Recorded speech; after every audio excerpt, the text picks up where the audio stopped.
percent overall from the field, but he was also 50% from threes. He's 5 to 10. I know you're out there. It's okay. Stand back there. No, more than likely, you're going to get that number 1 seed. And so I want Houston to be ranked at number 1 and 8. What is up? What is up? Welcome into another episode of Let's Rage Coogs, presented by the Saxenian Family, off the heels of, yes, of course, another Houston Cougars victory, this time against Wichita State in the final home game of the regular season, senior night for the Houston Cougars, and they came away with a victory for their class of 2023 seniors in Darius Bowser, Reggie Chaney, and of course, Marcus Sasser. There's a lot to get into in the game. But of course, the biggest kind of story of the game is not even the game itself. It's what happened after, which was, of course, with the victory, the Houston Cougars celebrated their regular season title of the American Athletic Conference, and something they had clinched after Saturday's game in East Carolina. Obviously, they weren't able to cut down the nets in opposing territory, so it was a festive atmosphere inside the Fertitta Center for the third straight game, a new attendance record. Chris, we spoke about that during when it was announced inside of the Fertitta Center. I think it was interesting. Something that Chris Pesman said after the game, they had to let more students in to be able to break that Fertitta Center record, which officially is now 7,879 people that packed into the Fertitta Center on Thursday night to watch the Houston Cougars defeat Wichita State. But joining me, as always, Kris Gardner of the Houston Roundball Review, Dayon Dunlap. How are you two doing? Doing great, man. We're talking about another Cougs win. It's very rare to see a team shoot 65% against the Cougars, and yet the Cougars still win by 17 points. So it's one of those strange nights, but a win is a win. On to the next. I'm feeling good. It's March. It's getting closer and closer to tournament time. I'm feeling good. Tournament time, so let's get right into it. Let's start with we'll kind of work our way to the big event, which is a celebration, of course, but let's start a little bit with game specifics. Chris, like you mentioned it, Wichita State, they shot really good from the floor. If you just look at their raw percentage number, they shot 64.9% from the field, 24 of 37, and that was a big reason why they were able to build up their 8-point lead early on in the first half. And even defensively, they were giving Houston problems. Now, the biggest issue for the Shockers was the turnovers. They had 20 turnovers overall in the game, and even though 24 of 37 is really good percentage-wise, 37 shots compared to Houston's 57 shots. Houston Cougars shot 20 more shots than the Shockers, and I mean, that's really the difference maker, and they were also battling foul trouble throughout the game. It was a strange game. I mean, when the Shockers did not turn the ball over, they had a lot of layups. They made 11 layups and had 2 dunks. But when the Cougs got pressure on them, played the passing lanes, Cougs had, I think, 14 steals in the game, so it was like if the Shockers did not get a layup, the Cougs stole the ball. So it was one of those things, but Jamal Shead had a big game, career high for him. Shead and Sasser took over for the Cougs in the second half, and the Cougs pulled away for the 17-point win. Yeah, most of the game in the first half, Wichita State just did a great job of moving the basketball, making an extra pass, and penetrating on those as the defense rotates to get a good layup or a good look at three. Then oftentimes their guards just made tough step back threes, which were contested. And I know I've said this before, that's a way that you can beat Houston if you make those type of plays consistently. And if you shoot as efficient as they shot, but you just have to be able to stop Houston at the same time. And so for the most part, Wichita State just did a good job of moving the basketball, making Houston defend for a longer period of time. And like both of y'all said, Jamal and Marcus took over in the second half. And the Cougs stayed in the game in the first half, despite poor shooting from the floor. 13 for 13 from the foul line. I wish I could remember the fan who commented on the Cougs free throw. Do they practice free throws? Well, they're making them now. So 13 for 13. They made the first 16 free throws in the game. 20 for 22 for the entire game The Cougs going 20 or 22 from the line. How un-Coug-like. But that was part of the win, winning by 17 points. Once again, they're finding different ways to get dubs. That's all that matters. And Jamal Shed sparked the run that I don't want to call it a run, but he sparked the team that I should say in the first half to keep them in the game, and that's really what we've seen from him. His ability and IQ to recognize when the team needs him to score, and he does a great job of doing that and being aggressive to do that, whether a shot falls or not. And then that kind of got the team going, kept them in the game, and then they were able to keep it going in the second half. We're live, pal. Real quickly in a second. But no, Dayon, to your point, in regards to Jamal Shed, he was certainly an underrated aspect to this game, set a new career high with 25 points.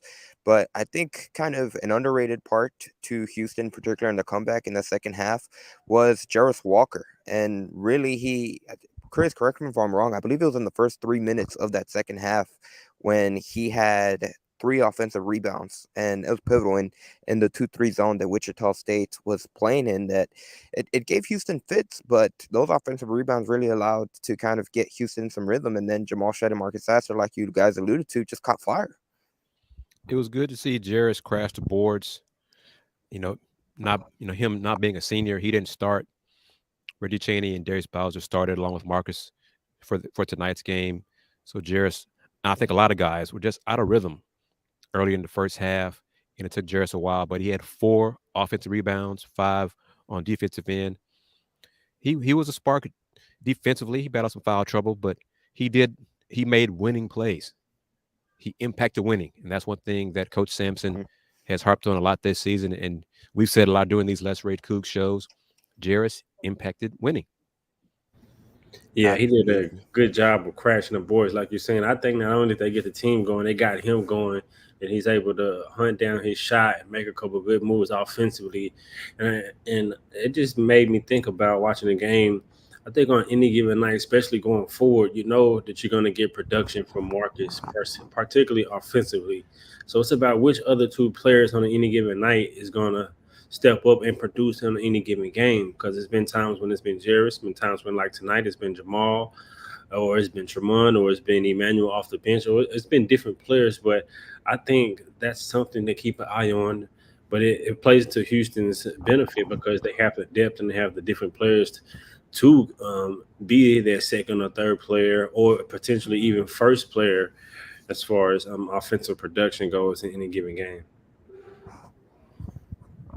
Now, when it comes to the story of this game, senior night, Chris, like you alluded to, I guess technically Houston's played 30 games. The third different starting lineup, when it doesn't account for Marcus Sasser, Tremont Mark, Jamal Shed, Jarris Walker, and Jawan Roberts, it was because of Darius Bowser and Reggie Chaney who were inserted too.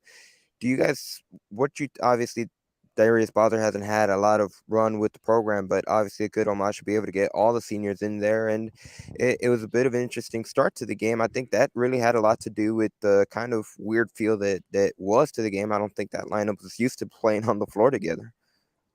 Oh, I mean, with Darius in the starting lineup, he's not a scorer, and just real quick, in case anybody wonder what happened to Andy, he's going to take a picture with his fans. So that's what he's doing. So it's going to be me and Dan for a few minutes. But Darius is a rebounder. He's a physical defender. That's his role on this team. So him being in the starting lineup, he's not a scorer. He's so Wichita State didn't have to guard him. So that was a factor early on for the Cougs. The offense was different. Basically you just had Tremont, Marcus, and Jamal, and then Reggie set picks and Darius set picks. And the Shockers are like, okay, well, we know these 2 guys aren't going to do anything to beat us. So let's just defend Tremont, Jamal, and Marcus a little bit differently with some double team, the traps, things of that sort. So it took the Cougs a while offensively, and their defense took a nap. I don't know if it was the 6 o'clock start, but they just were a step slow, and Wichita State got confidence, started making tougher shots. But at halftime, I asked Jamal Shed this after the game during the encore celebrations, and Jamal said that Tremont Mark at halftime told his teammates that he took ownership for the lackluster defense in the first half. He was guarding Craig Porter Jr. a lot, and he said, my bad guys, my man got hot, and that's on me. and you saw Jamal was much more aggressive in the second half, and the team was much more aggressive in the second half defensively. So it's good for that ownership, that the players have ownership when their defense is not up to Cougar standards. So Coach Sampson did not say much at halftime. Guys, we got to do better. And teammates did their part and much better defensively in the second half. Yeah, Coach Simpson always talk about how this program is a player-led team. That's a good example of him taking ownership. But I just think it was a good offensive player making shots. But I can see where he's taking ownership and saying, my man got hot, that's on me. But it wasn't as if he wasn't playing good defense, because all of those shots were contested, tough shots, that if you can make that consistent, you just clap your hands, go down the floor.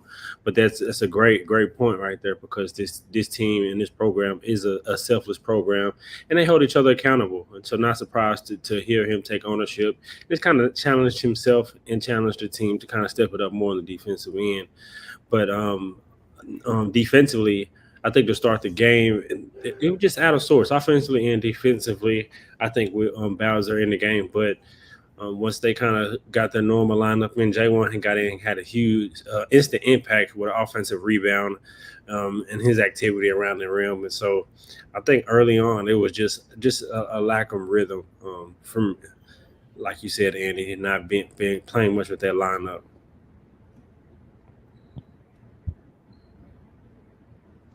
Believe I'm having audio. Can you guys hear me? Now we can, yeah, because you were muted there for a few seconds. It probably sounds fuzzy because the battery died on the mic. Dang, but this is live. But I was gonna say, to add on to your point, Chris, about Tremont Mark or what the story Jamal Shed had told you about Tremont Mark and taking the responsibility about the defense.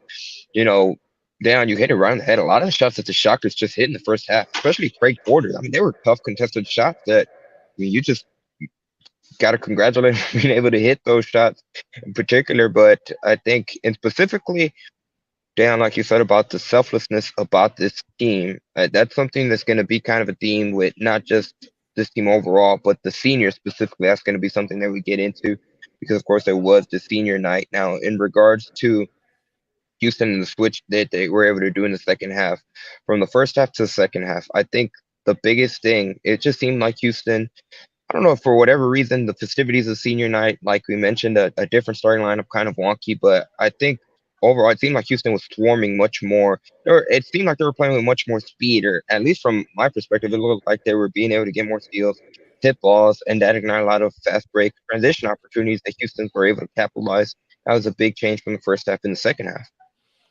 They were more aggressive.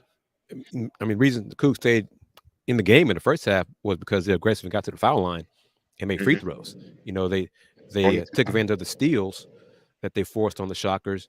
Once they got into the Shockers and played passing lanes and got really more used to playing Cougar defense up to Kelvin Sampson standards, the Shockers struggled. You know, turnovers started coming up. The Cougs struggled to make shots in the first half. Second half, they made those shots, and that's what helped them increase the lead and then pull away down the stretch when Jamal and Marcus just took over. Yeah, and I think in that first half, in which that's what teams I think should do against Houston, is move the basketball and force Houston to rotate, because you know they're going to rotate and help the helper on every possession. So that's what they did, and that's how they got good shots in the second. Well, also in the first half, in the second half, the counter that is it creates more opportunities for steals for Houston to get tip passes, like you mentioned, and get those steals. So it's kind of damned if you do, damned if you don't. Move the ball, you can get open shots, but if you do it in Houston, aggressive nature, and is able to get some of those tips and steals, enables them to get out in transition and cause turnovers and get out in the open floor, like you mentioned. But I think just credit to Wichita State, because I think they had a good game plan going in. And I see the comment, why didn't this one right here, just put it on the screen. As with 4 fouls and Craig Porter came back in the game, around 10 minutes left, why not go right at him? I don't think you changed the flow of the game with what got you the lead. You continue to run your normal offense and will help you build the lead. And then in the midst of that, if you find a matchup then you could attack him, then you would attack him. I don't think you change your offense. Let's just attack him and try to get him out the game. But he did have an instant impact. I think the league got up to 13. He came back in. They got at least down to like 6 or something like that. He had a good game. He I did, think it's all and situational too, like you said. I was just going to say I'm going to be messy, but Craig Porter Jr. looked like a future Cougar to me. Transfer portal. Uh-oh. Hey, Craig, how you doing, man? If you're watching Big 12, man, you want to step up at the competition. Hey, you know the floor. you know where we're located. Just saying. But yeah, Kris Gardner is the Houston recruiter. he made some tough shots. He played well. He just had foul trouble, but he filled the void that they were without one of their other leading scorers who was uh, sick. We were told had an illness before the game and did not play. So he took it upon himself to take on more of the scoring load. But the Shockers shot 55% in the second half, and that was lower than they did in the first half. So it's just one of those things. They made a lot of tough shots, but when they weren't making shots, the Cougs forced steals and took advantage of it. The Cougs had 17-4 points off turnovers advantage in a game they won by 17 points. Real quickly before we wrap it up and really focus on the Wichita State portion of today's coverage, it's kind of gonna be like two parts to this show, but something that Wichita State really excelling on back to the first half, and Dayon, you alluded to being able to spread out Houston and kind of forcing on the rotations, and something that Memphis and Alabama have had success against the Houston Cougars, something that Kelvin Sampson has talked to after those two specific games against Memphis and Alabama, and something that once we get into the NCAA tournament, I'm sure teams are going to be looking at, and that really seems to be kind of the formula to be able to have success against this Houston defense and being able to spread them out and just attack them off the dribble. You think that that's something that it's cause for concern heading into March? Now that we're already in March, It's a concern. Cougs got to be a better job on the perimeter. That means everybody: Tremont, Jamal, Marcus as well. If a team just going to go into attack mode, you got to keep yourself in front of them. Rotate your hips, turn your ankle, whatever, and beat them to the spot. So yeah, it's a concern, but I'm not sure how many teams the Cougs will face who have that ability to beat them off the dribble repeatedly. Yeah, I think it's something concerning because you just look at Alabama, for example. They're number 1 and 2 with points in the paint, and they predicated off getting the ball inside the paint. And Houston defense is predicated really on keeping the ball outside in the 3-point line. If you look at where they pick and roll coverage, you look at where they double the post, it's predicated to not only keeping it out of the paint, but they double the post to keep it outside the 3-point line. They guard the guards on the outside really to funnel them to everything outside the 3-point line, to funnel it to the baseline. And so when they can't keep the ball in front of them and teams are able to penetrate it, it just collapses and breaks their entire nucleus of the defense and all the principles of their defense, and it creates open lanes, open shots. And it's pretty much with any defense, whether zone or man, if you're able to get the ball inside the defense, inside the paint, it just creates more scoring opportunities, whether it's inside in the paint or it's for drop-off passes that come over help or a 3-point shot. So I think it's something to keep an eye on or something, a concern. But at the same time, I still trust Houston's defense in totality. Like Kris said, you got to be able to do that consistently throughout a full game. And Houston's ability to guard for a full game has shown that they can do that. And so their teams that I've seen, there's teams with guards, they can do it. So it's one way to have a successful offensive game plan against Houston is by doing that. And flip side, not many teams can keep Jamal, Marcus, and Tremont out of the paint if the Cougs spread the floor. So, it's part of the beauty of college basketball. Matchups are key. Everybody knows that is watching us on YouTube and on Twitter. Matchups are important. But the Cougs have advantages. The Cougs have capabilities that, Coach Sampson has said. It's not a perfect team, but they're a very good team. And they have a chance to win a championship. And that's the important thing about all of this going forward. This team could be special. We've said it from our very first Let's Rage Cougs show. This team could be special, and the 28-2 was still a chance, I think all of us believe, to get better.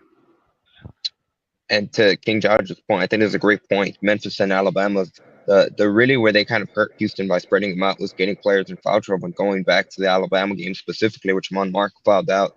It's a great point Spreading them out by and penetrating the defense. Absolutely, but that's gonna kind of put a pin when it comes to Houston, Wichita State coverage. Of course, we'd like to thank everybody that's watching live on the Houston Round Ball Review YouTube channel. This is Let's Read Food presented by the Saxenian Family. Of course, we also like to say thank you to our other partners for today's episode of Let's Read Coogs, beginning with Star Pizza.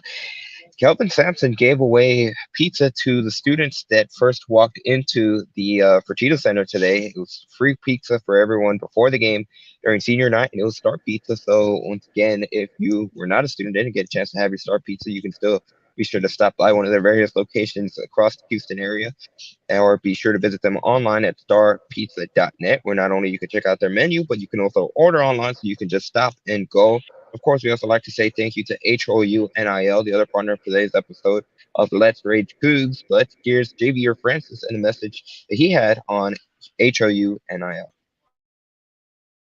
Hi, my name is JV Francis, and I'm partnering with HOU NIL. Hey, we need the fans to go to HOUNIL.com to subscribe to our player credit content. Supporting Cougar basketball helps us players stay among the top teams in the country. Once again, that's HOUNIL.com to subscribe.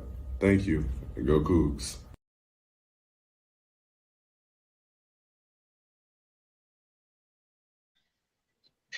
Again, big thank you to HOUNIL and JV or Francis for that message. And of course, we also like to plug in the Saxenian Family for being the primary sponsor of today's episode of Let's Rich Cougs. But on the topic of Houston, Wichita State, like we said at the top of the show, it was also senior night for the three specific group of young men in Marcus Sasser, Reggie Chaney, and of course Darius Bowser. Now, before game really starting yesterday, they posted on social media the individual clips for the each and every single one of the seniors. We had clips from Coach Sampson and from players talking about really what they've been able to establish here at the program at the University of Houston. We spoke individually with them after Tuesday's practice, and really when it comes to this group of seniors, something that hearing from various different people speak, and I have a clip from Reggie Cheney, you're going to hear him kind of touch on it in that clip, but the one word that they used to describe this group was selflessness, and it came for all three of them.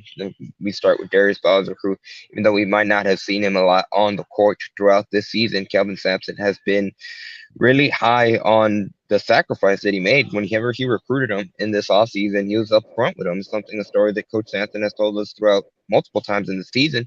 He told him he wasn't going to be guaranteed to have any type of minutes with the Houston Cougars when it came to the regular season, but they really needed him to be a front court presence for this team in practice. And something that Coach mentioned during his Zoom, I believe it was on Tuesday or Monday, all these days, I've said it multiple times now, yeah, all these days run together, but really he described him as a godsend. That's something that was mentioned in the clip during the senior night, because of the really just the physical presence and the help he was for Houston in the summer and fall practices to really be able another body to go up against Houston's bigs, which when you look at Javier Francis, he's young. Juan Roberts heading into the season, even though he had been with the program for a few years, he really the first time he was ever going to step in to being a consistent starter. And of course, Josh Walker doing the front or in the front court, who's a freshman.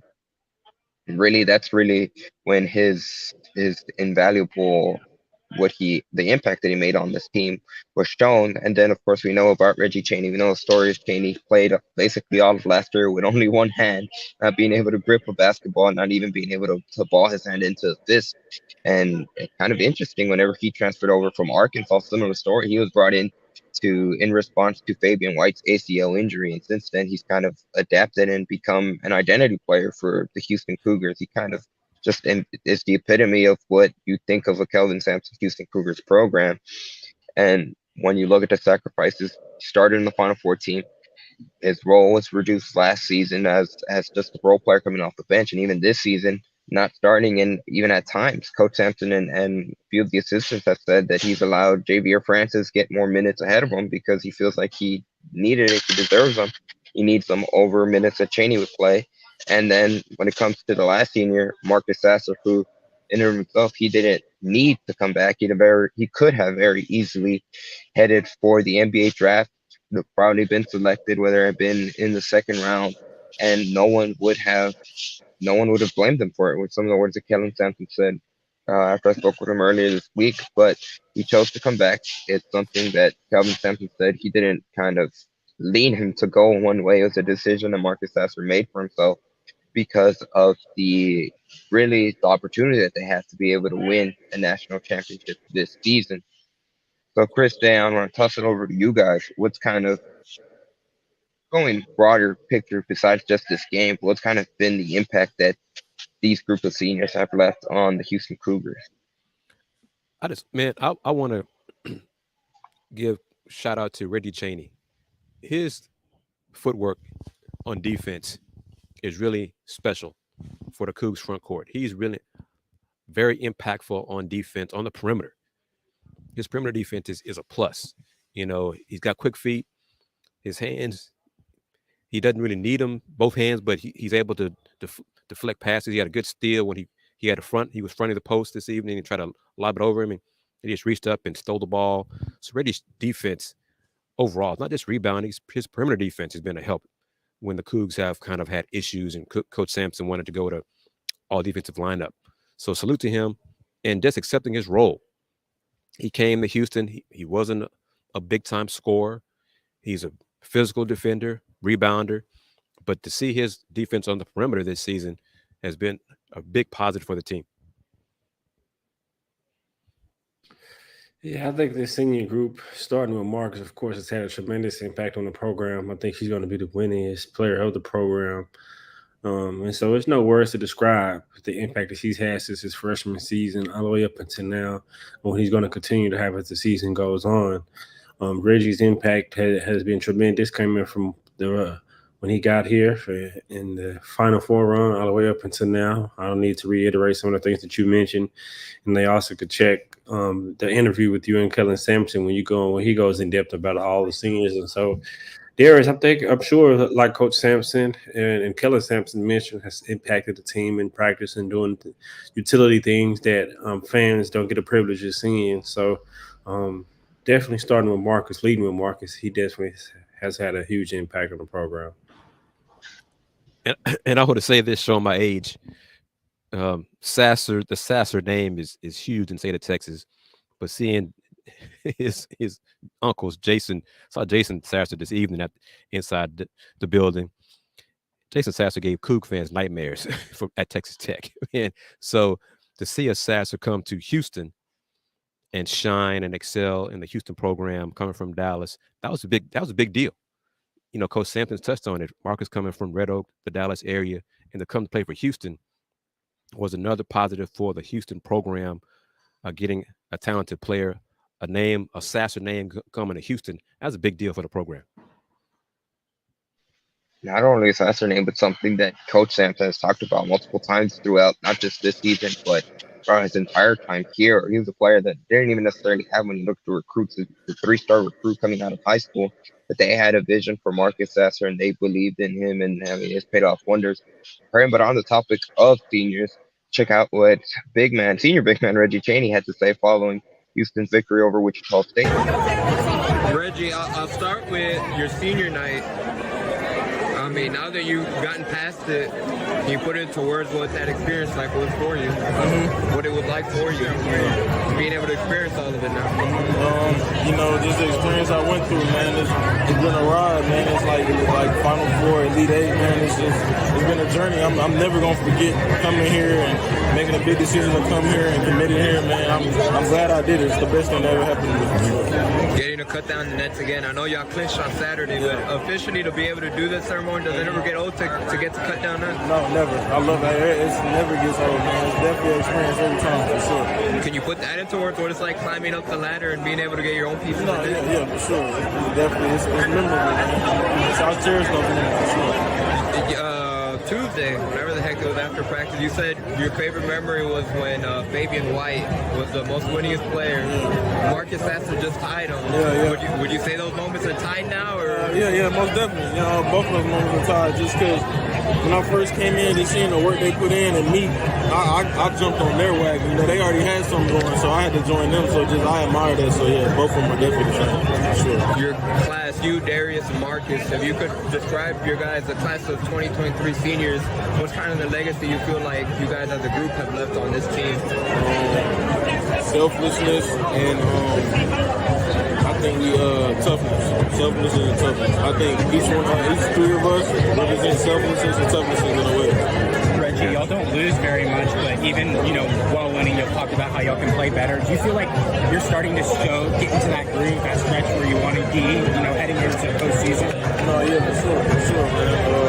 I think right now we're playing pretty good basketball. I think we're cleaning up some stuff from March. Our defense is improving. Our offense is. I think we're getting to the right direction. And what's that moment like, there at the end where Elvin allows you to, after the moment, to walk off the court by yourself? Yeah, that was definitely a good moment, man. It was definitely emotional. I was tearing up, man. I felt it. It was definitely emotional. Thoughts on Darius? Oh, yeah. I was wondering what he was going to do when I seen him load up. I was wondering what he was about to do. All right, Reggie. Talking about Justice Walker windmill slam that he had towards the second half on the fast break opportunity, but I think he hit it right on the head when it came to the legacy that they're going to leave, and it's selflessness and toughness. That's two words that are prominent with the Houston Cougars program.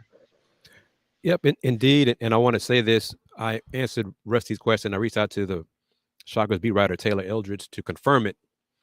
Craig Porter Jr. has used his COVID year, so he's done, so he cannot transfer anymore. So, oh well there for my dream recruiting job.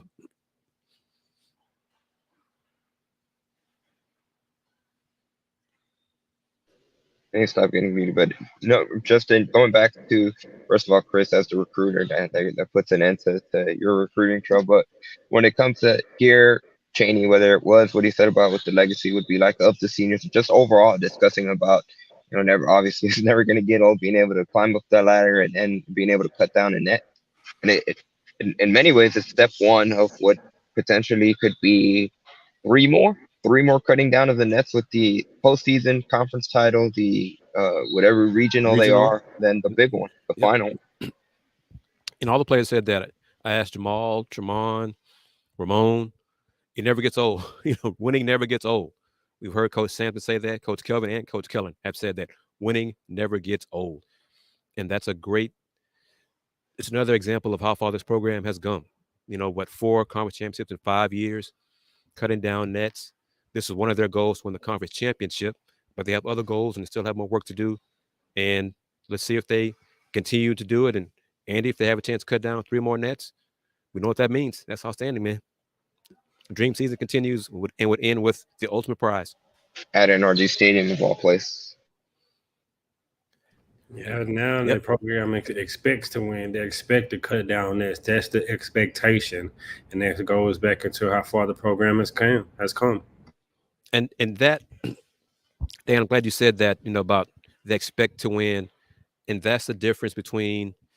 I'm gonna be petty, but Memphis fans, how y'all doing out there? The Coogs expect to win, and they win. And they won conference championships, and they've advanced in the tournament, the Elite Eight, Final Fours, all those other things. They're saying hi from Houston. Kris, you're on one today when it comes to pettiness on the recruiting trail. But I got some more tidbit to share about some of the guys who were here after the game on the floor. But I'll save that for off the record, off the air. Teasing that, but of course we're going to get into Marcus Sasser in a second. I actually got a chance to speak with Qantas Light. He talked a little bit about the journey that Sasser has had with the program as well. But I'd like to remind everybody that's watching live that they are watching, or even if you're listening to us audio only the next day or whenever you may be listening, that this is Let's Rage Coogs presented by the Saxenian Family. The Saxenian Family is a primary sponsor of Let's Rage Coogs for the remainder of all the games of the Houston Cougars this season. Like Kris alluded to, at Memphis is guaranteed. There's at least 2 postseason games guaranteed, one in the American Athletic Conference, one NCAA.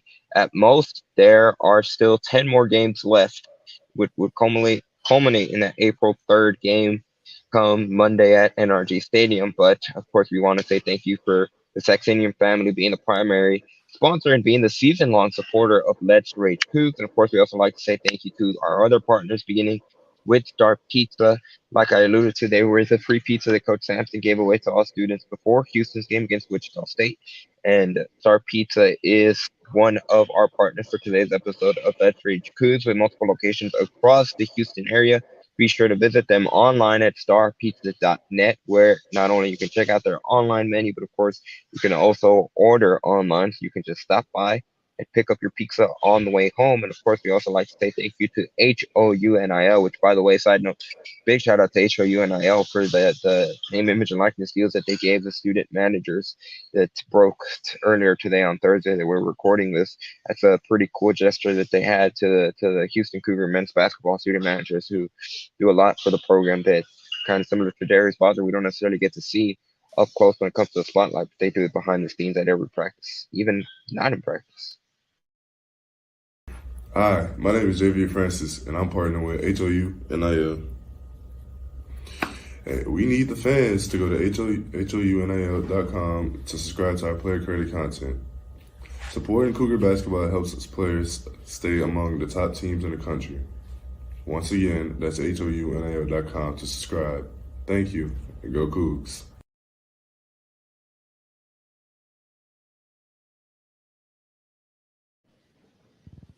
So once again, thank you to HOUNIL. If you're interested in subscribing to player-created content, be sure to visit them at HOUNIL.com, and subscriptions start at just $20 a month. Now, get into it. When it comes to the senior class, we've spoken of two. We have to talk about Marcus Sasser, who now he's right up there with Fabian White Jr. for the all-time winningest player, at least in Fertitta Center history when it comes to 49 wins. This is what both Fabian White and Marcus Sasser have all time at the Fertitta Center, which that's going to stay. Unfortunately, this was Sasser's last game ever in the Fertitta Center, so he's not going to have a chance to break that record. But it's kind of fitting that those two players will stand hand in hand with that record, and Sasser did it with fewer games as well. And then, of course, he also tied the program record for all-time three-point makes, and he'll be the single holder pretty soon at 261 makes. But before I toss it over to Quan, explain what he had to say about Sasser, Chris, Dan, we know what Sasser means to the program, but in a few words, how can we really kind of captivate the growth that we've seen from him from whenever he was first a freshman? I mean, Marcus just embodies what it is to be a Cougar. It is a great example of player development. You know, he wasn't one of those big star players in high school, but now preseason All-American, conference, preseason player of the year, all those things in the senior year, will be in the NBA. And tonight, he's filled the stat sheet with points, assists, rebounds, steals. He did a little bit of everything to help his team win and to go out on a winning note on his senior night. So he just is a perfect example of the Houston Cougars program from his freshman season to his senior season. Yeah, and to add on to what Chris just said, that I think what Houston fans don't realize is how he made a sacrifice to go off the ball. He came in as a point guard, in which he primarily was a ball handler, and so it was an adjustment for him to go off the ball back when it was Dejan Jerome who was the starting point guard, and him learning and flourishing in that role and developing that skill set to play off ball, not only developing, but having the skill set to be able to do so. And then fast forward now, I think I said maybe on a couple episodes ago that he's the best point guard in the country. Because playing into his development, I'm sure what scouts wanted to prove was his ability not only to beat people off the dribble, but to run a team and to make timely plays. And not only did he prove that in the limited time in the scout and the combine, whatever games he was playing in, where they got a glimpse of it, I think he's done that on a night-to-night basis throughout this season. I think he's really put on display his ability to run a team, to make great decisions, and to break down the defense and penetrate into score and not just be more than a three-point shooter. And so, I mean, his constant development, I think he's been a pro since day one. And you can see every facet of his game, he's gotten better at it, from ball handling to passing to three-point shooting to defense, to every aspect of his game he's gotten better in. And he's always been a selfless person, like Reggie said, to define this to this finest senior class. And so, I mean, he's been monumental to the Houston program. I think he's just proud to continue his family legacy of great college basketball players and to continue that for the rest of his life. And above all else, like the word we're gonna kind of allude to, winner. Above all else, said that's what he wants to be remembered for. Now, I'm gonna send it over to Quantis White. Check out what he had to say about Marcus Sasser following Houston's 83-66 win over Wichita State. Can you talk to me? Let's start at the very end with Marcus Sasser. When the game ends, they show it on the big boards. I'm gonna let Terrence also answer that question. What question you got? Oh, well, I was going to ask you at the very end, after the game, when they showed the big board, they showed that Marcus Sasser, he's like the winningest player. He tied for the winningest player with Fabian White all time in Fertitta Center history. Something that he told us earlier in the week is that he wants his legacy to be known as a winner. How do you feel that Marcus Sasser has been able to achieve that during his time here at the program? Well, he's earned it. You know, he has an outstanding work ethic. He's worked really hard every single day. He been with. He works with a dog. I'm He with a dog. There's a dog. He a dog. His family a dog. Dog. Juanis, dog. HB, That's why. dog. KC, Dog. That's why he a dog. dog. Coach Kelly, Dog. You want to know why? Hey, hold on. You want to know why Marcus winning? Because he was with a dog. Yeah. My boy right here, dog. Quantis, obviously you played a very crucial role in I don't Sasser's think you understand me. He a dog. And he won today. And they won the series, man. They don't know about that series, bro. Hey. Obviously, you played a big role in Sasser's development. You still remember that first summer that he had when he first came in here, and how I believe it was kind of a big of a learning curve for him whenever he first joined that first summer to compare to where he is now. Yeah. That growth. Well, from a conditioning standpoint, you know, he wasn't in the best shape, but he quickly overcame that.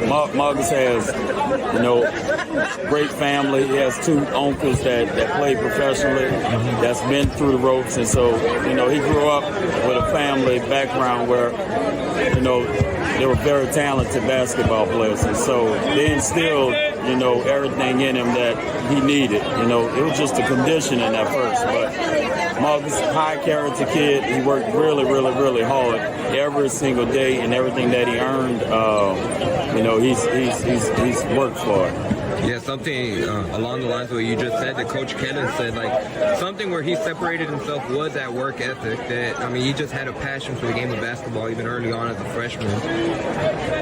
You kind of hear about it all the time with athletes. Well, they'll stay late, they'll come to practice early. I'm sure it was the same with Marcus Sasser, but for him, what kind of separates him when it comes to that work ethic?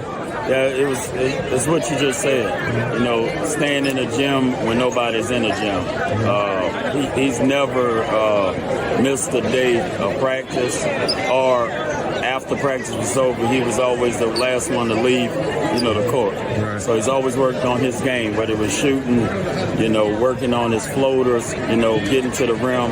You know, he loves basketball. And so that's what made him the player that he is today. And he's very, very coachable, high character kid. We're going to really miss him. When it's all said and done, and whenever that may be, he plays his last game for you guys as the Houston Cougars. What's the number one thing that you always remember about Marcus? Winner. It just, and how unselfish he was. He only cared about winning. You know, sure, he's a really good scorer, but he's more happy watching his teammates succeed than he is, you know, himself scoring a bunch of points. So that's what I'm gonna remember most about him. Appreciate it. So the biggest takeaway from that clip is that Quantis White is a dog. Like all the guards say and hug him. But really on that clip, that just shows the love and really the camaraderie that all players have for the assistant coaches, and not just Quantis, but hey, went off and rattled off all the assistant coaches. Really shows the camaraderie and the brotherhood that they have within the team. But you heard Quantis White touch about it, specifically about Marcus Sasser, the work ethic that separated him early on as a freshman. And really, from that point on, it's kind of no wonder that all the success that he's had with the Houston Cougars, it hasn't been by luck. It has been through his hard work ethic, and really the hours that he's put in to be as great of a player that he has been. To kind of quote Sasser himself, he feels that now he's the whole package. Marcus is a great example of what administrators want to see from student athletes from freshman, sophomore, junior, senior year. He's gotten better on the court and off the court as a player and a man. He's developed into a better young man and a better player. So he is what they want the college experience to be. He's a perfect example of that. So salute to him and his family, and I'll let you guys know that I spoke to his dad and his grandmother, and they appreciate what we're doing with this show. So they do watch the show. So I want to give you guys acknowledgement as well for what we're doing with Let's Rage Coogs from the Sasser family. That's awesome. Every time we get to hear that, Chris, like you've alluded to all season long, whenever we get to hear from people that just reach out to us and just say how much they love the show. So it never gets we can never say thank you enough, and how much that means to allow us to keep us going for every time. Terrence Arsenal's mom actually I spoke with after too, and she said the same thing. Thank you for they tune into the show as well. They watch the show and they continue to say thank you to the support that we're showing, but we can't say thank you enough for the support that they're showing. And first, just being able to reach out to us and just being able to watch the show. We can't never say thank you enough. But as Sasser's time winds down here, and I think that we, how many numerous times we've said it throughout Let's Rich Coogs and just whenever if we've had a camera in front of us talking about the Eastern Cougars basketball team, we probably have said it before about the development and the focus that there is in development within this program. And Marcus Sasser is a perfect example of that. The growth year in and year out. What Coach Lampton said, really the biggest thing, the biggest growth that he's seen from him from when he was first freshman to where he is now. Just confidence for him to continue to grow. And it always seemed like every year he added something. And Dayon, you're absolutely right. To your point about the position change that Sasser had to make, and not only that he made it, but he was willing to do it because it was going to benefit the team in the long run, especially in that Final Four year when he started that season. He was expected to be the point guard. It was something that I remember Kelvin Sampson mentioned during leading up to that season, and then once they got into it, they decided to move Dejon Giroux at that point guard spot and move Sasser off ball more, and it was a bit of an adjustment period for him, but ultimately he never complained about it, made the best out of it, and it was a big reason why they made it to the Final Four that year in 2021.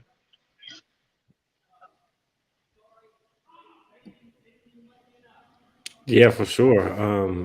I think not only his willingness, like I said a second ago, his capability to be able to do it and do it at a high level and produce the way he has. So, I mean, it's not enough words to say to describe. I mean, he's a poster child of this program and what it means to all the things that we mentioned, from developing to the type of man he is, and so forth and so forth. And so, I mean, Marcus is a tremendous player. I can't wait to see him continue to follow his career as he goes pro. And I know he's going to have a good professional career because he's a really good basketball player. And it sounds like he's a equally as hard as worker to continue to develop his game. And so, man, appreciate Marcus for blessing us as Coug fans with him coming here and playing the way that he has.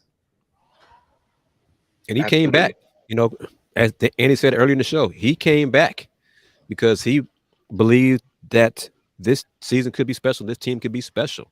He could have stayed and kept the name in the draft. He would have been drafted. So he came back because he thought this team could do something special. And 28-2, 30 games later, they're on their way. Absolutely. I think the biggest testament of all, high character. I still remember whenever he was first freshman, and one of the first times I interviewed him, it might have been the first time I ever got to come to practice, and he was a freshman, mild mannered. Every time he takes time to speak to reporters, I mean, he gives straightforward answers. He's a good quote to be able to talk to every now and then, and straightforward. I mean, you're never going to get any complaints from anyone. I think it was Coach Sampson that said it earlier that he yet to meet a person that has a problem with Marcus Sasser. I think the way he phrases, if you have a problem with Marcus Sasser, then that means that you're the one that has a problem or something along those lines. But again, a testament to the growth that he's been able to have here at the University of Houston, and absolutely as he has, whether it's 10 more games left or however it may be for the Houston Cougars come June, it's going to be another special moment for him in at the next level, at the pro level in the NBA. But as we kind of start to wrap things up, Kris, you kind of started a dialogue when it came to your recruiting question, and I guess the question was posed by Parker Ainsworth, who, shout out to Lockdown Coug, said another player in the American Athletic Conference. I believe that they would love to add to be a transfer for the Houston Cougars next season. I guess we're already looking ahead to next season. Yeah. One of the viewers wanted to know, just to put out there for conversation, is there a player in the conference in the American who, if he wave a magic wand, take with the Cougs to the Big 12, who would it be? So we've had Jalen Forbes, Jalen Cook from Tulane, Damian Dunn at Temple, Russell Chadwell from USF. So there's some names to toss out there. Dan, what do you think? Got anybody in mind? Probably be Cook or Forbes. Yeah, I agree with those two. Either one of them. And those are my choices right there. Yeah. Yeah. How about you, Andy? What do you think? You're absolutely right with those two. I think Rusty Reed mentioned Damian Dunn of Temple too. I think that would be there'd be an interesting mix if you added to the backcourt of Dunn and Jamal Shedd next year. Jamal Shedd as a senior, and Houston's seeing up close how much of a tough shot maker Damian Dunn can be. So I think you'd be a good fit. But no, absolutely, you guys are right. The two players of Tulane. I would rather Battle from Temple. Battle another player I'll throw in there. Yeah, that's a good one. Yeah, forgot about him. I'd rather Battle other than Dunn if we have to get somebody, because he a bucket for real. Yeah, absolutely. But I think that the Tulane players would probably be. When you think of Houston players, I feel like Forbes and Cook probably fit more of the identity in terms of Houston. What say you guys? Battle could. I mean, Battle, being coached by Aaron McKee, NBA experience. So he's getting some of that from Coach McKee. So he could fit in with the culture, and it wouldn't take long for if he had any, what does the coach say today? Me, in him, that would be removed from him to become we, us very quickly. So. And then all these players want to win, and so when you go to a winning a winning school, a winning culture, it isn't going to be nothing to confide in what they're asking that produces winning. Especially if you are coming from a program that has not had the success that you're going to. So yeah. Actually, I do want to highlight this comment. Apollo Loxia says, "Thanks, Kris, for the Chris Pedman interview. Good insights, which is a good time to plug in if you haven't yet watched that interview.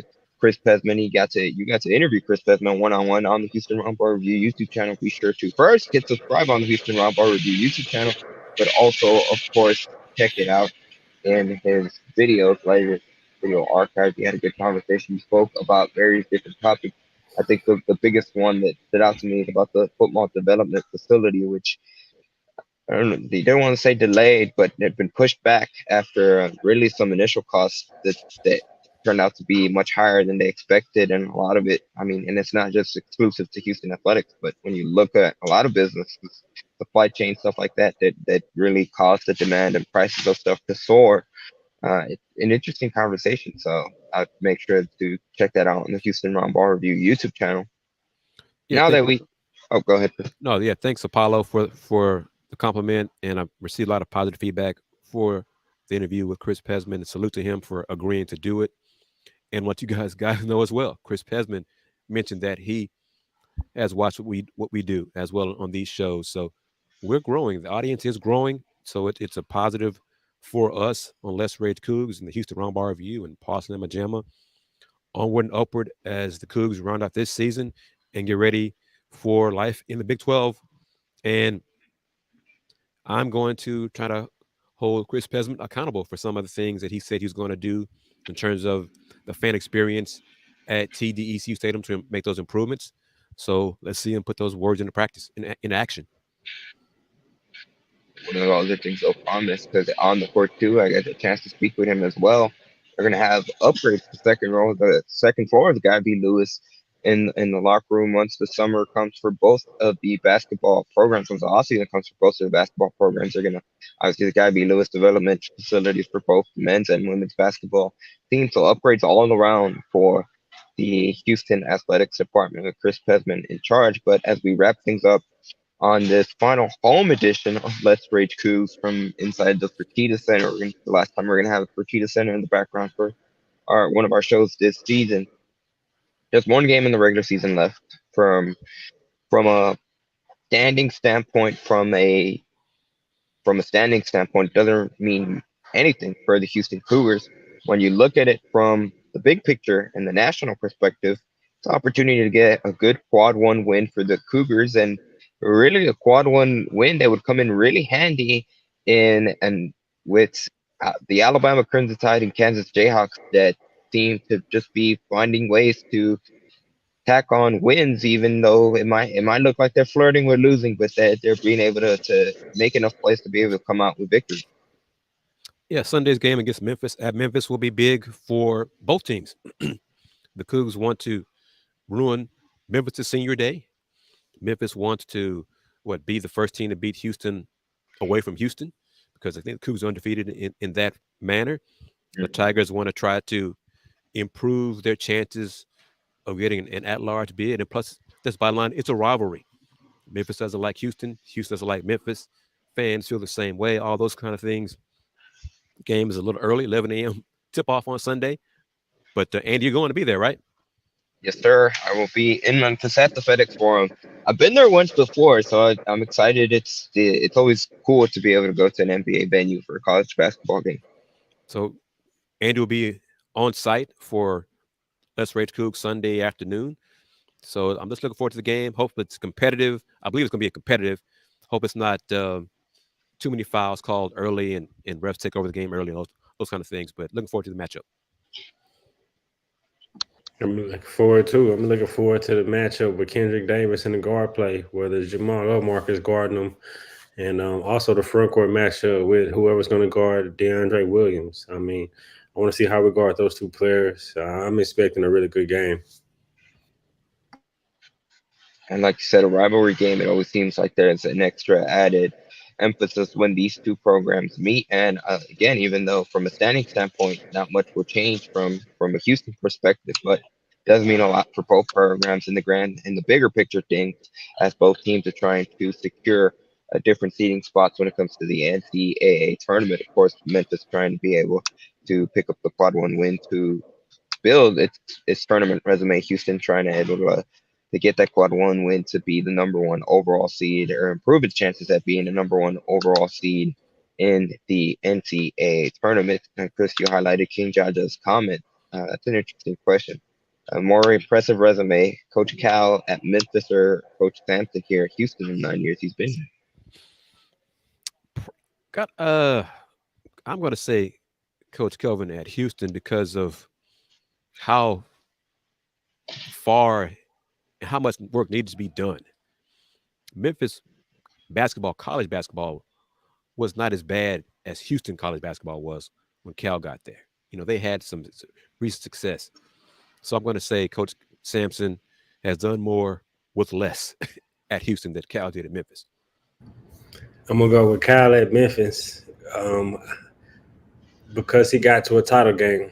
That's the only edge I'm going to give him, because they got to a title game. That's the only thing I think everything else is equal. I'm sure he had to go through similar obstacles, and the program was bad. That's why they hired him. They weren't winning. And so all those I'll put in the equal category. The only edge I would give to Cal at Memphis is he got to a title game.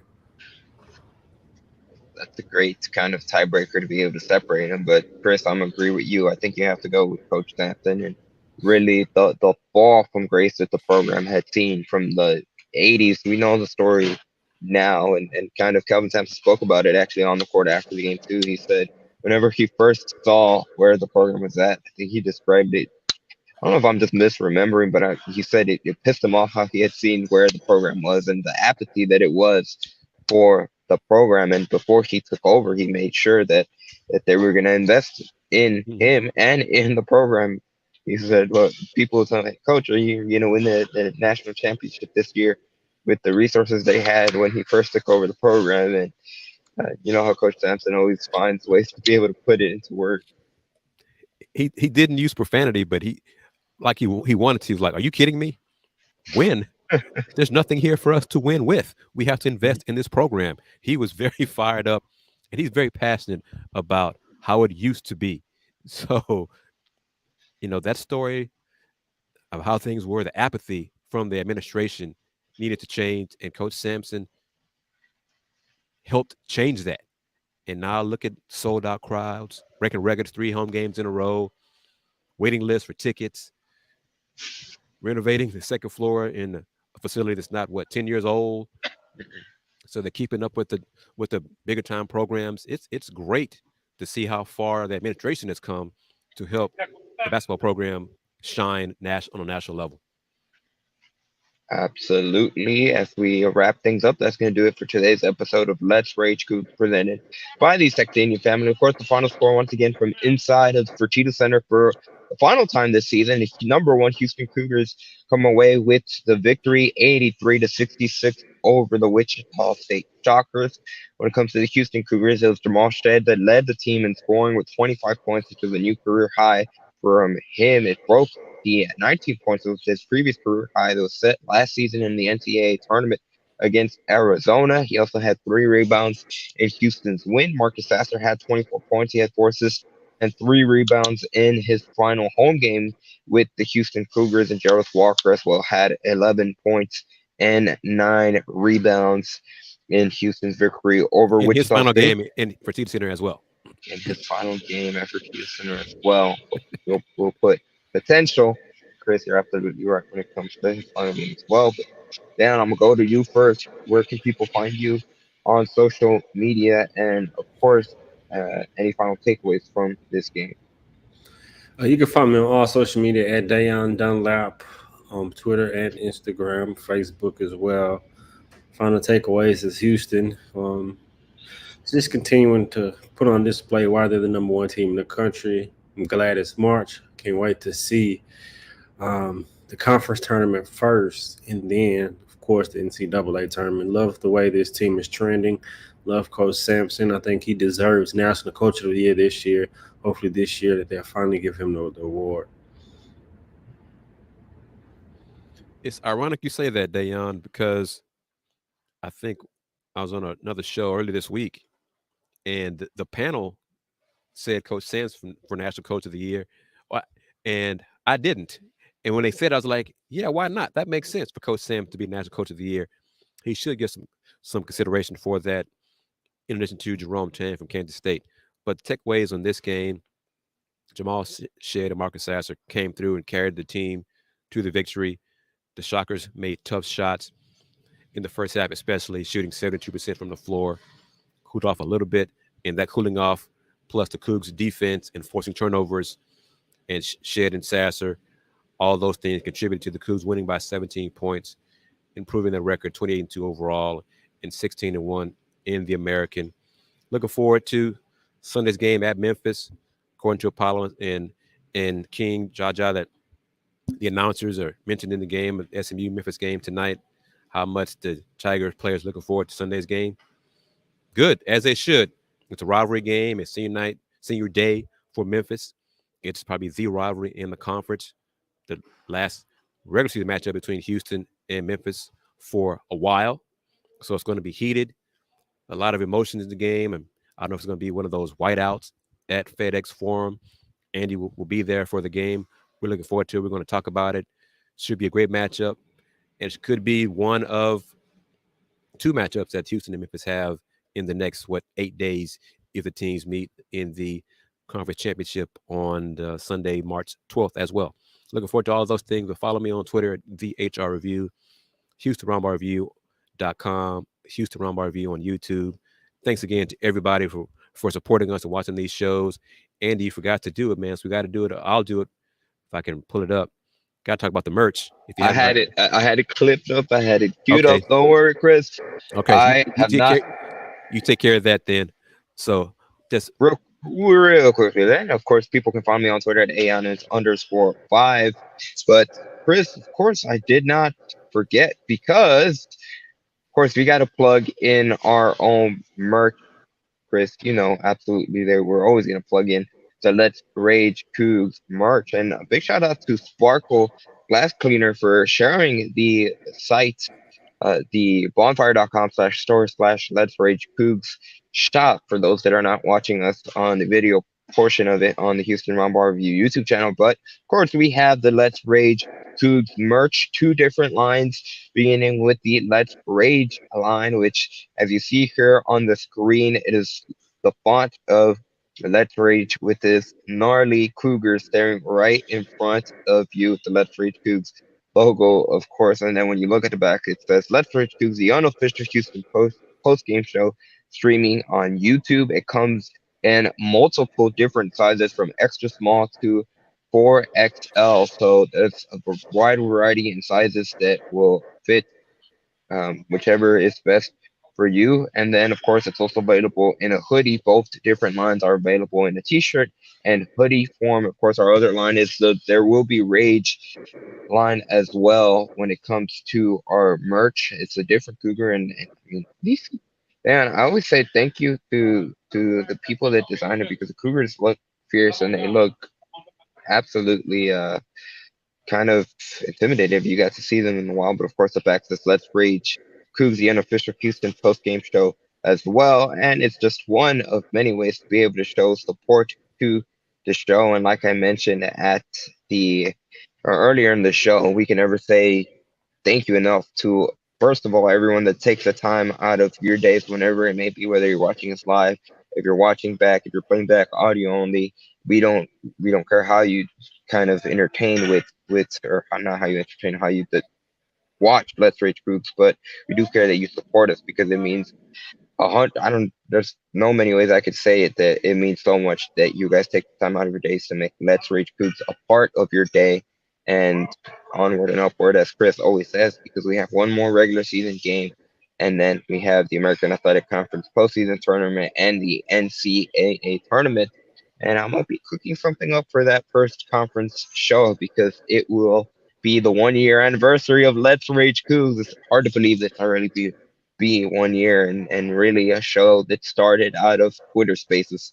And down, it was something that we wanted to do, to be interactive with fans, to talk about the show, and it has grown in really many ways that we could have never imagined. Once again, kudos to Andy and Dayon for helping the show grow. And we are so thankful to the fans, the support that we're getting from people here at the games, people emailing, retweeting, liking the tweets, everything about the show. Looking forward to the show. I'll come to the games. Y'all doing a show tonight? Yep. I'll be watching. That means so much to us. So we really appreciate it, and we will see you Sunday.